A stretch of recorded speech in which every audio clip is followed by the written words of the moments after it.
रात का सन्नाटा गहरा चुका था। आसमान में चांद अपनी मध्यम रोशनी बिखेर रहा था और हवाएं एक अजीब सी खामोशी लिए चल रही थी। शहर के बाहरी इलाके में स्थित एक पुरानी और वीरान हवेली थी जिसे लोग गुलाब बाई की हवेली के नाम से जानते थे। इस हवेली के बारे में कई किस्से मशहूर थे। कहते हैं यहां कभी एक खूबसूरत वैश्य रहा करती थी जिसका नाम था गुलाब बाई। उसकी सुंदरता के चर्चे पूरे इलाके में थे, लेकिन उसकी मौत बहुत ही दर्दनाक और रहस्यमयी थी। तभी से उसकी आत्मा इस हवेली में भटक रही थी। राहुल, एक नौजवान लड़का जो अंधविश्वास में यकीन नहीं करता था, अपने दोस्तों के साथ इस हवेली के पास पहुंचा। दोस्तों ने उसे इस हवेली में न जाने की सलाह दी, पर राहुल का स्वभाव जिद्दी था। उसे किसी भी हालत में इस हवेली के रहस्य को जानना था। उसके दिल में उत्सुकता और दिमाग में साहस भरा हुआ था। वो अपने दोस्तों की बातें अनसुनी कर हवेली के अंदर जाने का फैसला करता है। हवेली के अंदर घुसते ही उसे एक अजीब सी ठंडक महसूस होती है। हर कदम पर फर्श से धूल उड़ रही थी और दीवारों पर मकड़ियों के जाले झूल रहे थे। हवेली में घुटन भरा सन्नाटा था। राहुल ने एक दिया जलाकर आगे बढ़ने का प्रयास किया। हवेली के कमरों से होकर जब वह एक बड़े हॉल में पहुंचा तो वहां चारों ओर धुंध छाई हुई थी और बीच में एक पुरानी लकड़ी की कंघी पड़ी थी।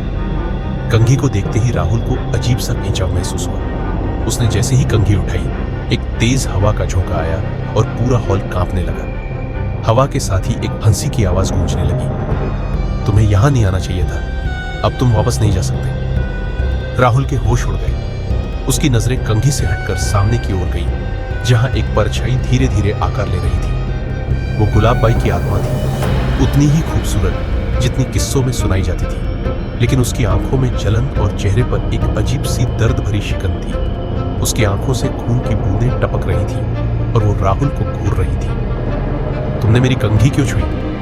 उसकी आवाज गूंजती है। मैंने वर्षों से इस जगह को छोड़ने की कोशिश की है, लेकिन मैं इस हवेली की कैद में हूं। गुलाब बाई ने राहुल को अपनी दर्दनाक कहानी सुनाई। उसके प्रेमी ने उसे धोखा दिया था और उसकी हत्या करके उसे इस हवेली में दफन कर दिया गया था।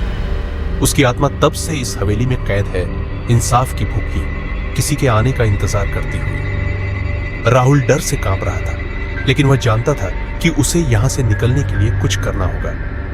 गुलाब बाई की आत्मा अब उसके और पास आ गई थी। तुम अब यहां से नहीं जा सकते जब तक तुम मेरी आत्मा को मुक्ति नहीं दिलाते, उसने कहा। राहुल के सामने सिर्फ दो ही रास्ते थे, या तो वो गुलाब बाई की मदद करे या हमेशा के लिए इस हवेली में कैद हो जाए।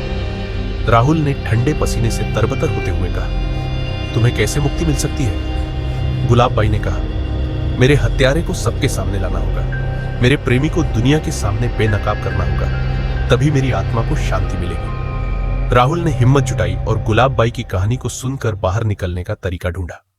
वो किसी तरह हवेली से बाहर भाग निकला।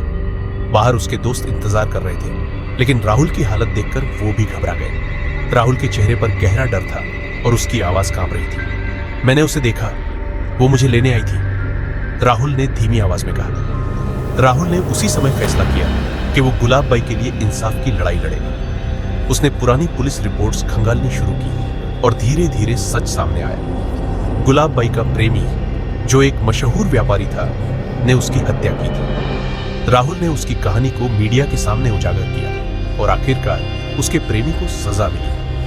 जैसे ही गुलाब बाई का हत्यारा सलाखों के पीछे गया, हवेली का अंधेरा भी धीरे धीरे खत्म होने लगा। गुलाब बाई की आत्मा अब मुक्त हो चुकी थी। हवेली की खिड़कियों से आने वाली आवाजें भी हमेशा के लिए बंद हो गई। राहुल ने इस अनुभव से सीखा कि सच्चाई और इंसाफ से बड़ी कोई चीज नहीं होती। चाहे कितना ही बड़ा डर क्यों न हो, उसका सामना करने से ही मुक्ति मिलती है। अगर आप भी इस खौफनाक सफर का हिस्सा बनना चाहते हैं तो हमारे चैनल को सब्सक्राइब करें और अगली खतरनाक कहानी के लिए तैयार रहें।